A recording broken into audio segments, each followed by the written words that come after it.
We are joined by Bhim Army Chief Chandrasekhar Azad. He just exercised his duty of casting his vote. Thank you for speaking with us. Sir पहले चीज़ आपको पूछेंगे कि आप सहारनपुर घूमे, पूरे उत्तर प्रदेश घूमे, क्या लग रहा है आपको?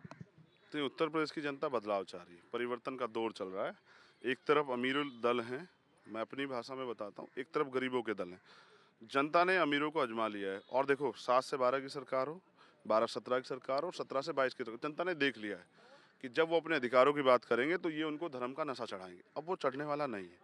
आज भी अगर बीजेपी को के मुख्यमंत्री को और पूरी बीजेपी की केंद्र की सरकार को यहाँ उतरना पड़ रहा है, तो आप देखिए हालात क्या हैं। बीजेपी के विधायक एमपी पिट रहे हैं अपने क्षेत्रों में जाते हुए, विरोध हो रहा है। तो मैं समझता हूँ कि जनता बदलाव चाह रही है और इस बार बदलाव सुनिश्चित है।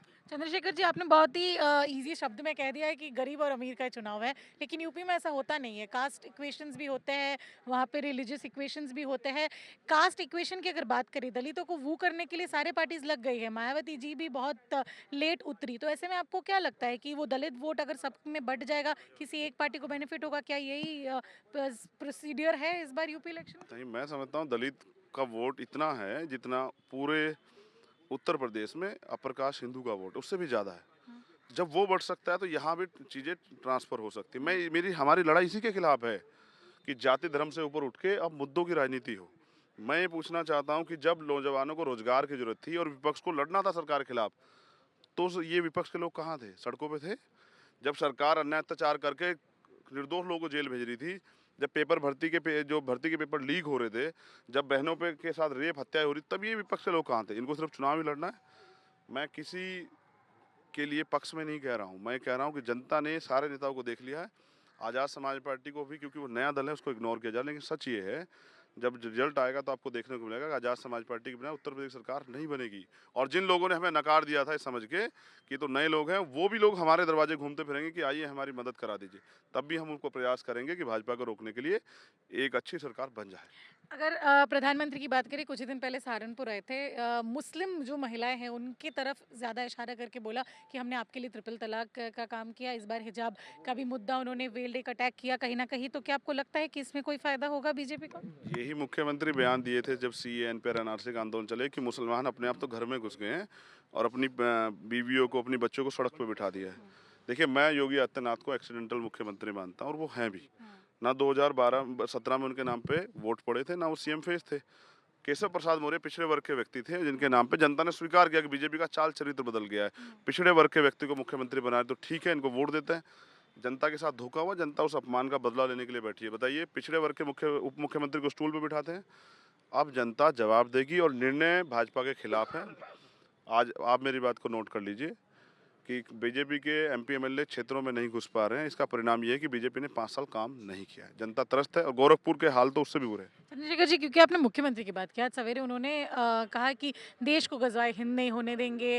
उन्होंने ये भी कहा कि केरल और बंगाल नहीं बनानी चाहिए। एक जो चीज़ आपसे जानना है कि ये जो पूरा सिचुएशन है कि बार बार ये एक पोलराइजेशन का एक माहौल होता है, इसमें फ़ायदा किसको होता है? देखिए, बीजेपी को हिंदू मुस्लिम की जो सियासत है उसी में फ़ायदा होता है और आम लोगों को फ़ायदा होता है मुद्दों पे लड़ने के लिए। तो मुद्दों की सियासत जो है वो होनी चाहिए और उत्तर प्रदेश में बहुत ज़रूरी है। तो मैं समझता हूँ कि उत्तर प्रदेश में इस बार बदलेगा। कोई दोबारा मुख्यमंत्री नहीं बना है, उत्तर प्रदेश का एक इतिहास है।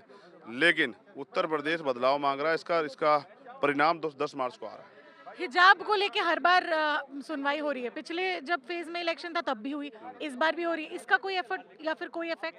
प्रयास किया जा रहा है कि इसके जरिए पोलराइजेशन हो जाए, जबकि अभी नहीं हो रहा है। इस बार मिलके भारतीय जनता पार्टी को आम आदमी रोकने के लिए खड़े हुए हैं और जो जहां मजबूत प्रत्याशी और अच्छे प्रत्याशी हैं उनको वोट दे रहे हैं। एक आखिरी सवाल, आप डायरेक्ट सीएम के साथ फाइट पे उतरे हो गोरखपुर में। आपने खुद कहा कि आप इतने दूर गए हो क्योंकि कहीं ना कहीं आप कॉन्फिडेंट हो। क्या है वो कॉन्फिडेंस आपका? बिल्कुल कॉन्फिडेंट हैं और हम लोग जीत रहे हैं। और गोरखपुर ने जो सहा है 5 साल, आप ये समझिए 4 महीने गोरखपुर झील बना रहता है। मुख्यमंत्री जो है कुछ नहीं कर पाते, तो इसका मतलब ये है कि वो चाहते नहीं। जब गोरखपुर की जनता को जरूरत होती है कोरोना काल में, तो मुख्यमंत्री बिहार रहते हैं या बंगाल रहते हैं। जब उनको गोरखपुर से प्यार नहीं तो गोरखपुर की जनता उनको वोट क्यों दे? तो हमें विश्वास है गोरखपुर की जनता इस बार नेता को नहीं बेटे को वोट देके मुख्यमंत्री को जो पलायन का राग गाते हैं अगर पलायन हुआ था उत्तर प्रदेश में तो आपने 5 साल में पलायन आयोग क्यों नहीं बनाया? और फिर पलायन हुआ तो है उत्तराखंड में। उत्तराखंड के पलायन की वजह से तो मुख्यमंत्री वहाँ पहुँचे। अब हम उनको वापसी करा देंगे, उत्तराखंड ही भेजेंगे इस बार। शुक्रिया बात करने के लिए. That was Chandrasekhar Azad who said that he's very confident of winning from Gorakhpur against the CM as well. And also he attacked the BJP over saying that they are trying to polarize the election, but they will not benefit from it. Video journalist Anup, this is Shreya Chatterjee for India Today.